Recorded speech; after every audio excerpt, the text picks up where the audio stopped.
Cosa l'ha spinta a raccontare questa storia? Questa storia, diciamo che la spinta è arrivata da voler raccontare la storia dei miei nonni, solo che avevo, come dire, davanti un limite che era quella della storia familiare e io dovevo comunque rompere questo limite e l'occasione è arrivata grazie a Pirandello, cioè facendo entrare Pirandello nel libro, facendo diventare Pirandello stesso personaggio, ecco che la novella ha assunto tutta un'altra dimensione.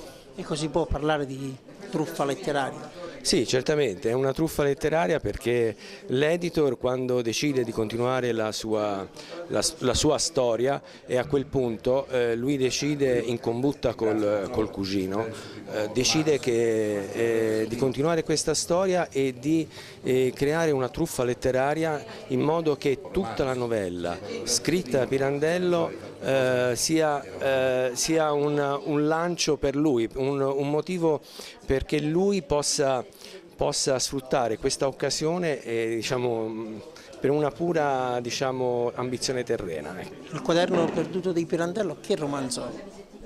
È un romanzo di invenzione, è un divertissement, l'autore si è divertito appunto a costruire una storia, a inventarla e a renderla quasi un thriller letterario, è proprio una specie di montagna russa, insomma, di emozioni, ci sono tanti viaggi, tanti spostamenti nel tempo e nei luoghi, un libro molto moderno, diciamo, pur trattando di Pirandello che è un autore molto datato naturalmente.